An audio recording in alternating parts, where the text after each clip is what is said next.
Okay, so today we're going to go over the biomechanical frame of reference. So today's objectives are to describe the biomechanical frame of reference in terms of its use and related tools and techniques. We want to recognize examples of when to use the biomechanical frame of reference is appropriate. We want to describe and recognize each of the following related to the biomechanical frame of reference. We want to describe and recognize theoretical assumptions, function versus dysfunction, continuum versus indicators, as well as postulates regarding the change. And we also want to apply the biomechanical frame of reference to a case study. So our basic concepts. So when we're thinking of the biomechanical frame of reference, we're primarily related to the musculoskeletal problems. So think of functional motion as required for the occupations. The body's designed for motion. So this is limitations in regards to range of motion, strength, and endurance. These are providing remedial strategies for range of motion and stretching, strengthening, as well as edema reduction. Some limitations to this frame of reference include trauma, disease, and nervous systems, peripheral, not central nervous system, skin, so think of edema reduction comes into play, as well as cardiopulmonary issues. Also remember that disuse or overuse can also cause injury to a patient. So some basic concepts. So we have theoretical basis in anatomy, so the structures and function, tissue healing, muscle strengthening, energy cost, and endurance. Think of the physiology as well as kinesiology. When we're talking about kinesiology, remember kinetics is how force produces motion in body parts, and the word kinematics is motion of body parts in time. We also work on mobility and stability. So mobility, if we don't have stability, remember that mobility proves to be more difficult. So without stability, mobility is hard. We're looking at joint range of motion. So we're looking at structure and function of joints and determines their ability to move.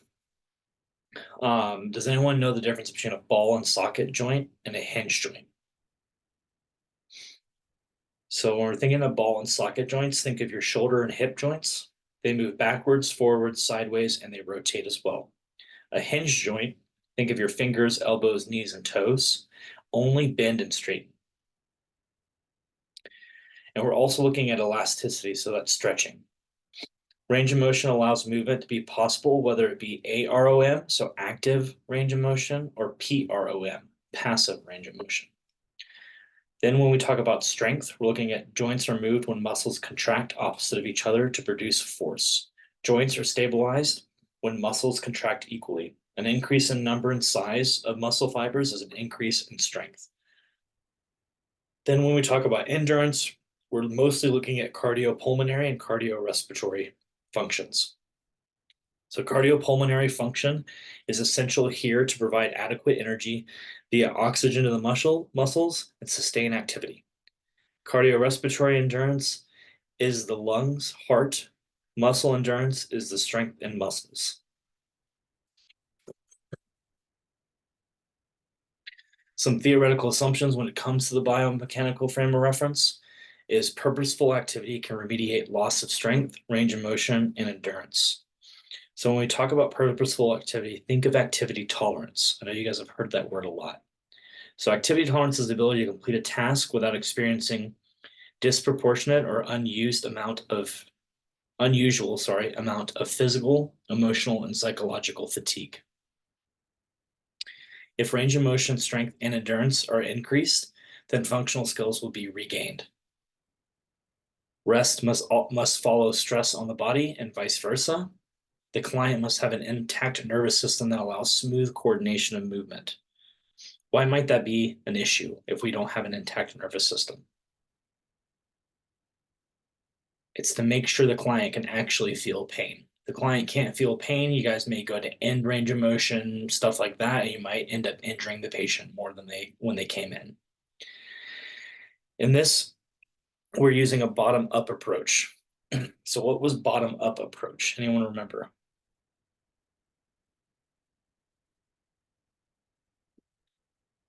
So bottom-up is we're using the specific to get to the general. So the opposite of our cognitive the rehabilitation frame of reference. So specifics to general. So then we're going to talk about function and dysfunction continua. So we're looking at structural stability, endurance, the activity tolerance as mentioned before. We're looking at both passive and active range of motion, muscle strength, and that peripheral edema. So these are deficits addressed by the biomechanical frame of reference. So we're looking at these deficits, and these are what are addressed by this frame of reference. Then we're going to look at indicators of function and dysfunction.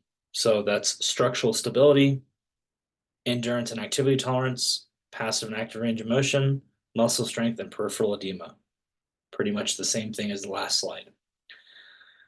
So when we're looking, what are we looking at upon an evaluation of a client? So with stability, we're observing positioning and their overall control. With endurance, we're observing the duration and intensity of activities performed. For range of motion, we're looking at the observation skills through use of ergonometry. For strength, we're looking at manual muscle testing, so MMT. And then for edema, we're using observation skills as well as a volumeter, which is something that will figure out how much volume of liquid is built up, as well as the circumferential measurement. Sorry, that was a hard one to say. And that's kind of where you've probably seen bodybuilders taping their arms and all that stuff, like measuring tape to see how big their biceps are and stuff like that. So then we have postulates regarding change. So preventing deformity and maintaining existing capacity of motion. So we want to do preventative measures such as improved body mechanics, ergonomics, or exercise programs used prior to injury. So we want to prehab before joint replacements. I don't know if you guys have ever heard of the prehab word or phrase. A lot of people will go through prehab programs before they get their hip replaced or before they get their knee replaced. The doctors and the therapists want to make sure that the patient can in fact heal appropriately. And if they're maybe sedentary more so, get them more active so that they can heal appropriately. So this is used for passive range of motion, active assistive range of motion, AAROM, and active range of motion, as well as to prevent scars. Orthosis can be used, and positioning will maintain range of motion and prevent structural damage. Then we're going to use isometric, active, and progressive resistive exercises, and that will increase strength.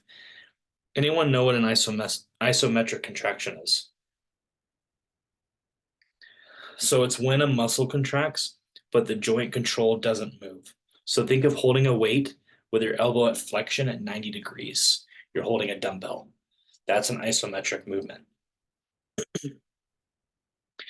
Then we also want to increase the duration and intensity of the activity. We'll increase the activity tolerance as well. We don't want to rush into this. We want to build it up as smoothly as possible. So some more postulates regarding the change. We want to restoring the capacity for motion. So remember, a lot of these folks are coming post-surgery as well as they might be just deconditioned in general. So we want to help restore the capacity for motion, and doing structural stability can be regained through the use of orthosis, positioning, and rest followed by stress. We're looking at heat, scar remodeling, passive and active stretch, orthosis, positioning, and activities that will increase range of motion, as well as increased duration and intensity of the activity will increase activity tolerance. Again, that word isometric. Isometric active and progressive resistive exercises will increase strength. So progressive resistive exercises, those were mentioned in the last slide as well. Those are things like push-ups, wall sits, and some of those TheraBand exercises are just examples of those. Another postulate regarding change is we're counteracting limited range of motion and limited strength and or limited endurance.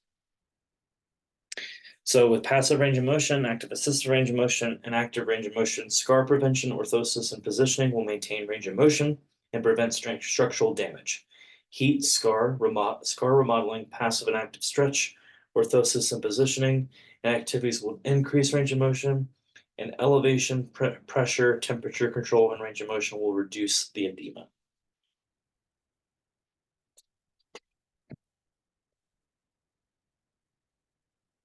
Some important points. Different diagnoses will have different protocols and outcomes.